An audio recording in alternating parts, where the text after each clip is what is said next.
माँ वैष्णो देवी और भैरवनाथ की कथा। जय माता दी। आज हम सुनेंगे माँ वैष्णो देवी और भैरवनाथ की वह पावन कथा जो हमें सिखाती है कि अहंकार कितना भी बड़ा क्यों ना हो, माँ की शक्ति के आगे उसका अंत निश्चित है।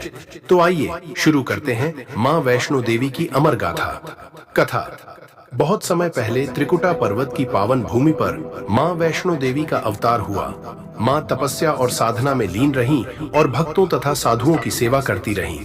माँ का जीवन करुणा, भक्ति और सेवा का प्रतीक था। इसी दौरान आया भैरवनाथ।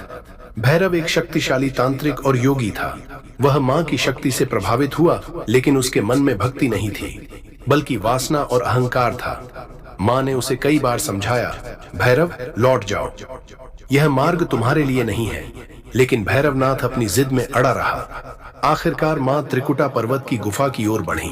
भैरव लगातार उनके पीछे पीछे चलता रहा। भक्तों की रक्षा के लिए माँ ने धैर्य रखा, लेकिन जब उसकी सीमा पार हो गई तो माँ ने अपना महाकाली रूप धारण किया। माँ के तेज और स्वरूप से पूरा ब्रह्मांड कांप उठा। उन्होंने अपने त्रिशूल से भैरवनाथ का वध कर दिया। यही था अहंकार और वासना का अंत। लेकिन कहानी यहीं खत्म नहीं होती। जब भैरवनाथ मरने लगा तो उसने माँ से क्षमा मांगी। उसकी आंखों में पछतावा था। माँ वैष्णो देवी केवल शक्ति ही नहीं, बल्कि करुणा और दया की मूर्ति भी है। उन्होंने भैरव को क्षमा कर दिया और वरदान दिया, हे भैरव, आज से हर भक्त मेरी यात्रा पूरी तभी करेगा जब वह तुम्हारे मंदिर में आकर दर्शन करेगा। इसीलिए आज भी माँ वैष्णो देवी के दर्शन के बाद भक्त भैरव बाबा मंदिर में जाकर माथा टेकते हैं, क्योंकि माँ की यात्रा तभी पूर्ण होती है।